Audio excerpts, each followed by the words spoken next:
Friends, यूँ तो होली पर हम बहुत सारे पकवान बना के तैयार करते हैं, जैसे कि गुजिया, मठरी, नमक पारे, बालूशाही, पापड़, खस्ता कचौड़ी और पता नहीं क्या क्या।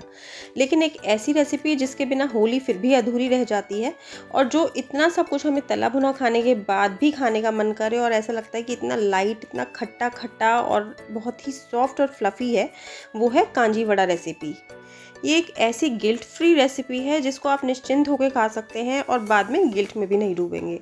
और ये साथ ही साथ आपके एपेटाइज़र के लिए भी बहुत अच्छी है। तो देखिए, आज बहुत ही सॉफ्ट और फ्लफ़ी कांजी वड़ा की रेसिपी हम बना के तैयार करेंगे, और वो भी मिनटों में। बनाना बहुत ही आसान है, बस कांजी का जो पानी है उसे हमें 2-3 दिन पहले बनाना होता है। तो कांजी के पानी को बनाने के लिए सबसे पहले हमें यहाँ कांच का या फिर चीनी मिट्टी का कोई जार ले लेंगे। इसको आप चीनी मिट्टी के जार में या फिर कांच के जार में ही बनाइएगा। तो इसमें आधा पानी मैंने नॉर्मल रूम टेम्परेचर का डाल लिया है, और आधा जो ऊपर से मैं डालूंगी वो डाल रही हूँ मैं गर्म पानी। तो बेसिकली हमें यहाँ कांजी बनाने के लिए जो पानी चाहिए वो थोड़ा हल्का गर्म होना चाहिए। बिल्कुल ठंडे पानी में कांजी थोड़ा टाइम लेती है बनने में, और ज़्यादा तेज़ पानी में भी हम नहीं बना सकते हैं। अब इसमें जो हमारा स्टार्टर का काम करेगा वो है पीली वाली सरसों। तो यहाँ पीली वाली सरसों को मैंने थोड़ा दरदरा सा पीस लिया है मिक्सी के जार में। अब इसको 2 से 3 बड़े चमचे में भर के इस जार में डाल दूँगी। तो चलिए फिर इसमें हम अपने बाकी के मसाले भी डाल लेते हैं।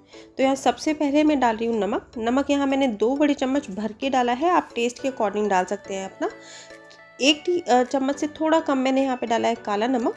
1 टीस्पून यहाँ मैं हल्दी डाल रही हूँ, बहुत सारे लोग हल्दी इसमें नहीं डालते हैं।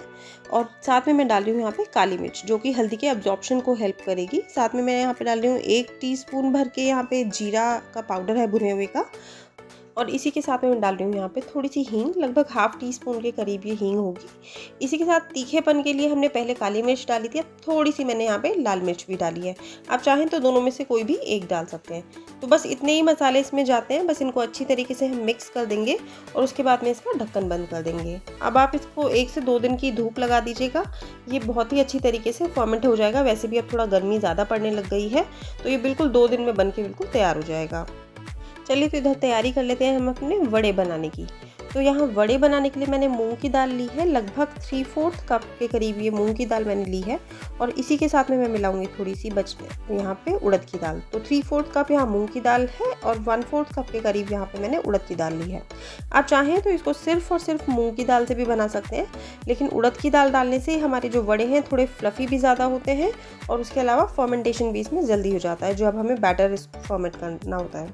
तो इसको बहुत अच्छी तरीके से 2 से 3 बार हम अच्छी तरीके से रगड़ रगड़ के दाल को साफ़ कर लेंगे, पानी चेंज कर करके, और फिर इसे साफ़ पानी के साथ भिगो के रख देंगे लगभग 2 से 3 घंटे के लिए। तो देखिए, यहाँ पे लगभग 4 घंटे हो गए थे मुझे दाल भिगोए हुए। तो दाल हमारी बहुत ही अच्छी तरीके से फूल के तैयार हो गई है। यहाँ दाना भी आप हाथ से काट के देखेंगे तो इजीली नेल से कटा हो रहा है। तो अब मैंने सारी दाल का पानी जो है वो निकाल दिया है, और दाल को थोड़ी देर के लिए मैंने छन्नी में डाल दिया, जिससे जितना भी इसमें एक्स्ट्रा पानी होगा वो निकल जाना चाहिए। दाल पीसते टाइम हम इसमें बात का खास ख्याल रखना है कि इसमें ज़्यादा एक्स्ट्रा पानी ना हो, नहीं तो हमारे जो वड़े हैं वो बनाने में दिक्कत आएगी। अब देखिए, इसका पानी निकल गया है, तो इसको ग्राइंडिंग जार में डाल के हम की पिट्ठी बना लेंगे। लेकिन उससे पहले इसमें 1-2 चीज़ें हमें ऐड करनी है। वो है यहाँ पे एक तो सबसे पहले ग्रीन चिलीज़, और उसी के साथ में मैं डाल रही हूँ यहाँ पे अदरक भी। तो अब बिल्कुल बिना पानी डाले हम दाल का पेस्ट बना लेंगे। कोशिश कीजिए कि बिल्कुल भी हमें इसमें पानी ना डालना पड़े, और बीच बीच में दाल को इस तरीके से स्क्रैप कर दीजिए, जिससे ऊपर नीचे मिक्स हो जाएगी, तो ईजिली ग्राइंड हो पाएगी। तो चलिए अपनी दाल का जो पेस्ट है वो चेक कर लेते हैं। ये हमारा बिल्कुल फाइन पेस्ट बनके यहाँ पे तैयार हो गया है। तो हमें ऐसा ही पेस्ट चाहिए था, तो बस इसको हम अपने बोल में निकाल लेते हैं। तो मैंने यहाँ पे दाल पीसने के लिए ज़रा सा भी पानी ऐड नहीं किया था, इसलिए आप देख सकते हैं कि जो हमारा बैटर है वो कितना गाढ़ा बन के तैयार हुआ है। तो अब एक इम्पॉर्टेंट स्टेप जो यहाँ पे आता है वो है इसको विस्क करने का। तो आप चाहें तो इसको हाथ से ही इसी तरीके से फेंट लीजिए, नहीं तो आप चाहें तो किसी विस्क का भी यूज़ कर सकते हैं, इलेक्ट्रिक ब्लेंडर का भी यूज़ कर सकते हैं। लेकिन हाथ की गर्मी से बहुत जल्दी हो जाएगा, और लगभग 4 से 5 मिनट आपको इसको बस फेंटना पड़ेगा। और आप देखेंगे कि दाल जो है वो काफ़ी ज़्यादा लाइट हो गई है, एयरी हो गई है, और इसमें काफ़ी सारी एयर ट्रैप हो गई है। फाइनली इसको चेक करने के लिए कि हमारी दाल रेडी है या नहीं, आप अपने पास में एक पानी की बोल रखिएगा और उसमें थोड़ा सा ड्रॉप डाल के देखिएगा। अगर हमारी बैटर की जो ड्रॉप है वो फ्लोट करने लगती है तो इसका मतलब हमारा बैटर बिल्कुल रेडी है। तो चलिए फिर इसमें हम मसाले मिला लेते हैं और बनाने की तैयारी करते हैं अपने वड़े की। तो यहाँ सबसे पहले मैं डाल रही हूँ नमक, क्योंकि अभी तक इसमें हमने कोई भी मसाला नहीं डाला था। और नमक आप ध्यान रखिएगा कि फेंटने के बाद ही डालना, नहीं तो हमारा जो बैटर है दाल का वो पतला हो जाएगा। इसी के साथ में मैंने डाला है इसमें खड़ा जीरा, यानी कि बिल्कुल कच्चा जीरा डाला है 1 चम्मच, और लगभग 1 चम्मच ही मैंने यहाँ पे चिली फ्लेक्स डाले हैं। अब यहाँ पे मैं ले रही हूँ साबुत धनिया और साथ में ले रही हूँ 1 चम्मच साबुत सौंफ। इन दोनों ही चीज़ों को हम रफली क्रश कर लेंगे। और बहुत ज़्यादा मसाले इसमें नहीं जाते हैं, ये सिर्फ बेसिक से ये 2-3 मसाले ही हैं जो इसको बहुत अच्छा टेस्ट देंगे हमारे वड़ों को।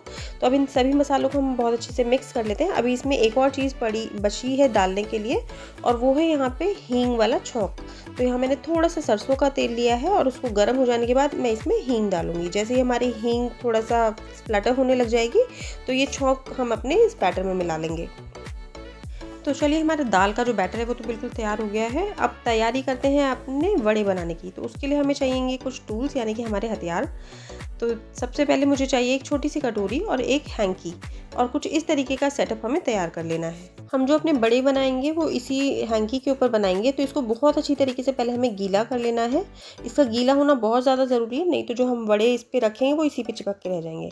अब एक बार हमने इस पर बैटर रख दिया है तो अपना हाथ दोबारा से हम पानी से गीला करेंगे और उसको प्रेस करते हुए अपने वड़े की शेप देंगे, जितना भी चौड़ा या जैसा भी आपको रखना है।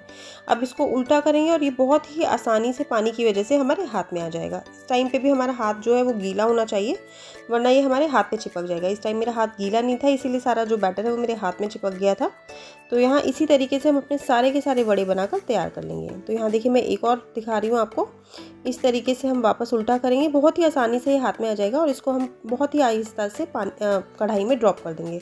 यहाँ पे आपको हाथ बहुत बचा के रखना है, क्योंकि बिल्कुल कढ़ाई में तेल के पास जाके हमें ड्रॉप करना है, तो हाथ हमारा जलना नहीं चाहिए। अब इसमें जैसे जैसे कलर आता जाएगा हम अपने वड़ों को अलट पलट के सेकते जाएंगे। यहाँ पे जो फ्लेम रहेगा वो मीडियम हाई रहेगा। कुछ लोगों को इस तरीके से वड़े बनाने में थोड़ी सी प्रॉब्लम आती है कि वो कैसे उसे निकालें, वो वहीं पे चिपक के रह जाता है और थोड़ा सा रिस्की भी लगता है उनको। तो उसके लिए मैं दूसरा तरीका बता रही हूँ आपको, जो कि बहुत आसान है। हमें अपना जो हैंकी है वो किसी भी फ्लैट सरफेस पे रख लेना है और उसको अच्छी तरीके से गीला कर लेना है। अब हम अपना थोड़ा सा बैटर रखते जाएंगे उस पर, और सेम प्रोसेस से अपने हाथ गीला करके ऊपर से उसे फ्लैट करते जाएंगे। अब देखिए अपना हाथ गीला करेंगे और कुछ दिखाए हुए तरीके से अपना हैंकी को इस तरीके से पलट देंगे और सारा बैटर हमारे हाथ में आ जाएगा, और सिंपली उसको हम कढ़ाई में ड्रॉप करते चले जाएंगे। तो इसी तरीके से हम अपने सारे वड़े बना के तैयार कर लेंगे।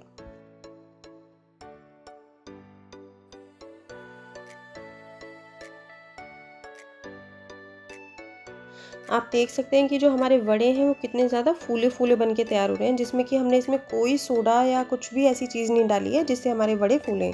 लेकिन ये जो हमने फेंटा था इतनी देर के लिए, उससे ही हमारे जो ये वड़े हैं इतने ज़्यादा फ्लफ़ी बन के तैयार हो रहे हैं। तो देखिए यहाँ पे सारे के सारे वड़े मैंने फ्राई करके तैयार कर लिए हैं। कितने ज़्यादा सॉफ्ट और फूले फूले हमारे वड़े बन के तैयार हुए हैं। तो अब इन्हें आगे हम करते हैं सोक करने की तैयारी। तो इसको कांजी के पानी में डालने से पहले हमें इन्हें पानी में नॉर्मल वाली में सोक करना होता है। तो यहाँ मैंने गर्म पानी ले लिया है और इस गर्म पानी के अंदर ही हम अपने वड़े सोक करेंगे। अब आप देख सकते हैं कि कितने ज़्यादा ये लाइट हैं कि ये पानी में नीचे डूब भी नहीं रहे हैं अभी। तो यहाँ ये पानी में सारे के सारे डूब जाएँ, इसलिए मैंने यहाँ पे एक छोटी प्लेट रख दिया और इसके ऊपर थोड़ा सा वेट रख देंगे, जिससे कि सारे के सारे पानी में डूबे रहें और उसके बाद में पानी सोक कर लें। अब देखिए यहाँ पे 3 दिन ऑलरेडी हो चुके हैं और हमारा कांजी का जो पानी है वो बिल्कुल तैयार है। कांजी में देखिए आप ऊपर राई तैर रही है, इसका मतलब हमारा कांजी तैयार है।